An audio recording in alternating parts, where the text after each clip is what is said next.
Terracons! My dear viewer, in case you're watching this video and don't know what that term means, they are, for all intents and purposes, basically zombies.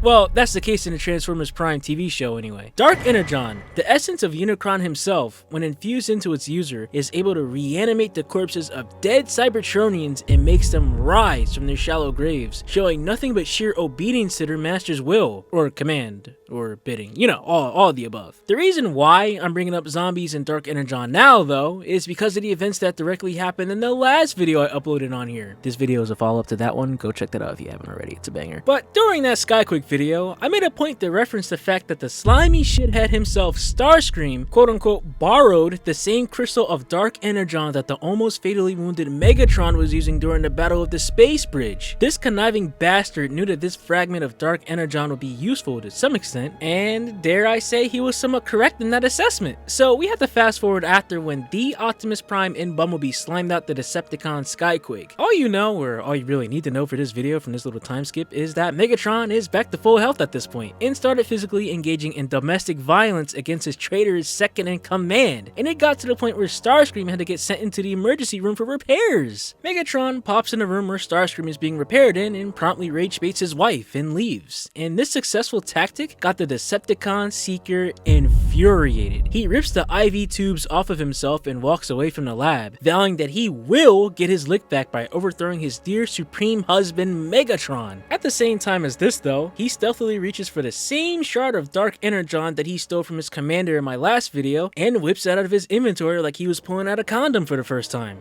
So yeah, this little revenge arc is about to go crazy. Starscream takes his little shard of element 115 and travels to the same canyon where Skyquake was being laid to rest at, aiming to resurrect the fallen warrior. Starscream pulls up to Skyquake's gravesite and makes a villainous monologue, telling the soon-to-be undead Decepticon that in life, he was proven to be disloyal to his cause, choosing to still follow Megatron's command, even though at the same time as this, the Supreme Leader was basically KIA. But right now, at this very moment, none of that Megatron nonsense is here. Oh no, for it's Starscream's domain now, and as the first of his undead servants, for in death, you will bow before him. He breaks the crystal in two, tossing the first half into Skyquake's grave while infusing the other half into a spark, filling him with nothing but dark energy as it courses through his cyber veins, basically turning him into Super Saiyan Rose. What, cyber veins though? That's a new one. All the Autobots, aside from RC, suddenly appeared on the scene to investigate what was going on. Their Dark Energon detectors are going off back at base, so they had no choice but to roll out Squad Deep just in case a Megatron was trying to raise another army of the dead. I briefly covered him doing this a long time ago, but this is a story for another video, so if you guys want that, then just let me know. But in the meantime, we're just gonna have to move on. The Autobots' human companions, Jack, Miko, and Raph, were in HQ while the bots were all getting ready to depart for their mission, and the three kids snuck through the ground bridge portal because Miko wanted to see some zombies getting torn apart, which she can't really do now because she accidentally dropped her phone back at base before they left. So Starscream notices the squad of Autobots being deployed at his location as he's busy overseeing Skyquake's resurrection and files an ICBM at them. The bots take cover as Starscream is readying another shot, but Robo Jesus pulls out his Path Blaster and manages to shoot Starscream's arm off, scoring a critical hit. The fool grabs his arm and takes cover while requesting a ground bridge back to Trypticon, while the bots begin rushing to his location to flush him out. As they're doing this, Ratchet and the Autobots notice that the three kids followed them on their mission and requested a ground bridge to send them back home. It's too dangerous to be here. Then suddenly, two portals appeared, one for the Autobots and the other for the Decepticons. Starscream retreats to his and makes it back to his ship, but drops his arm in the process, while the kids are running through the bridge belonging to the Autobots. But then the two opposing portals begin fighting over if Drake is better than Kendrick, and this beef caused the two portals to create a big ass explosion on the scene. Despite visibly running through the portal, the kids are still in a canyon with the Autobots at this point, which is actually kind of strange. Matter of fact, if we're talking about things being strange at all, then we have to mention that the entire area looks desaturated and just lifeless in general. Ah yes, this my friends is an alternate dimension called the Shadow Zone. This dimension's inhabitants are able to see beings residing inside the main reality, but they're unable to physically interact with said beings at all. Living beings in the Shadow Zone are invisible to those that are living in the main reality as well, and we get to see an example of these rules in effect when the kids are standing in front of the Autobots as they're discussing where they went, and the kids, well, Miko, seemingly phases through Bulkhead like she's a ghost. It's like an illusion of sorts. The Autobots notice that Skyquake's gravesite is empty, and as they summon a ground bridge back to HQ, Skyquake, in all of his shambling glory, stumbles his way forward so he can get a bite out of the Autobots while their backs are turned. Before I continue on with this story, I have to yap about something real quick. One thing that always kind of bothered me and a lot of my regular viewers around here, shout out to you, I see you, you know who you are, but it's the fact that when Skyquake died, his body was basically mangled. He was in a state between robot mode and vehicle mode. Transformation limbo, if you want to call it that, just a blob of parts. So I wonder, how is he suddenly in a condition that almost perfectly replicates the state of his normal robot mode? I mean, I doubt Optimus and Bumblebee were able to, you know, fix him back up, since my man literally ripped out his T-cock and such back when they were fighting.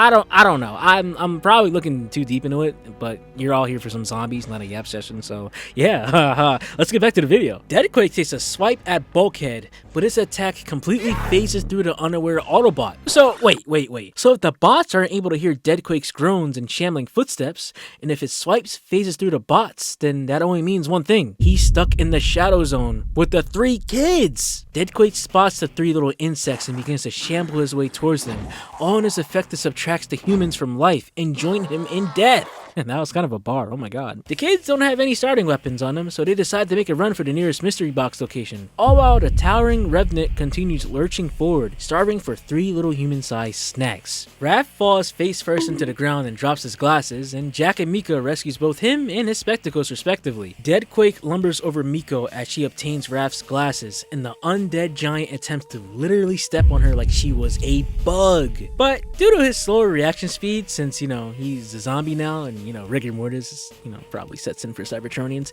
Deadquake missed his target and the kids continue to run away from the monster. They eventually stopped and realized that their phones can kind of work, and since the Autobots are back at base and are attempting to call them at this point in time, Jack starts texting Miko's phone in hopes that one of the bots are able to see his message. Deadquake sees the little bastards and resumes his pursuit of the 3 kids, and they keep running throughout the Call of Duty Zombies map until they finally find something that they can use against Zombiequake. Starscream's arm. Look, it's no ray gun or anything, but it's still a wonder weapon regardless. This can help them reach the higher rounds at the end of the day, I'm just saying. Starscream's arm got trapped in the Shadow Zone when that giant explosion went off earlier, and as undead Diddyquake continues to approach the kids, Jack has the idea of using Starscream's arm as a weapon against their pursuer. That'll probably grant them enough points to finally buy a wall weapon or something from a perk machine. Probably. The kids move Starscream's arm into position and put back his long-ass finger that he uses to dig in his butt, using it as a trigger to fire his arm-mounted missiles. And it looked like it worked. Except that Deadquake roared at them and it appeared that nothing happened. I guess you could say that Starscream's arm was just for show. Get it? Because you usually have to flex your arm to do something, and, you know, there's a lack of muscle with Starscream's arm because he's not human. He doesn't have like a muscular system. Alright, bro. I give up, man. I give up.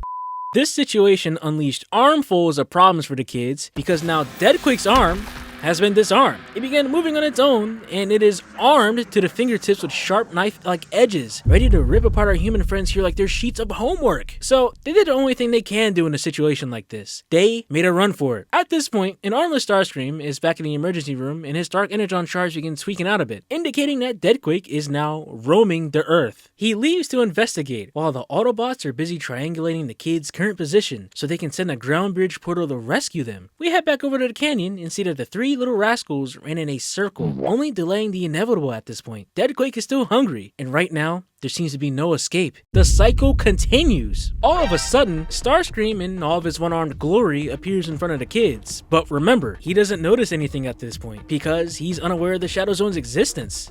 At least I think so. He calls for Deadquake when suddenly a new ground bridge portal opens up between the vermin-like arm with the kids and the Decepticon lieutenant. At first, Jack and the gang hesitated because if they went through this portal, then they would immediately be threatened by Starscream. But considering the arm was literally right behind them and wanted to squeeze them all to death, they didn't have a choice. So they ran through the portal, confusing Starscream at first, but then inviting Deadquake's arm to get a face full of Starscream, all happening before the portal closes. Optimus and the bots appear out of another portal to welcome Jack, Miko, and Raph home, while Starscream requests a portal back to base while fending off Zombiequake's arm. And, well, that's it. That's the full story of Zombie Skyquake, my dear viewer, doomed to forever haunt the Shadow Zone for the rest of eternity. Alone, starving, armless. Not even what was left of Starscream's arm is enough to bring him any substance or any value whatsoever. It's kind of depressing if you sit down and think about it, to be honest with you, because, well, to think that if it weren't for Starscream's intervention and, you know, his shitty shenanigans involving Dark Energon voodoo, Skyquake would have never been resurrected from the dead and would still be resting peacefully to this day.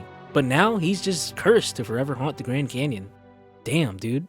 Damn. Shout out to Jack, Miko, and Raph though. They handled this zombie episode like champs. I have no choice but to respect it. To think that they made it this far without managing to pack-a-punch anything, that's kind of wild and also kind of impressive. Bravo, bravo, bravo. You guys did well. You guys did well. You know what's funny? It's almost as if the kids went from rookies to grizzled veterans in a time span of like 15 minutes or something. Huh. How weird. How very weird indeed. Wink, wink. But thank you for watching this one, viewer. You know I appreciate you. We locked in. You know I got you. Consider leaving a like and subscribing if you vibe with this video at all. Join the Discord server by clicking the link in the description box because we're always looking for new members. And yeah, do those things if you want. I love you guys, platonically speaking. Stay hydrated, stay safe, and hopefully I'll catch you in the next video because it's Star Wars time. But yeah, that's all I got. Peace and out, y'all.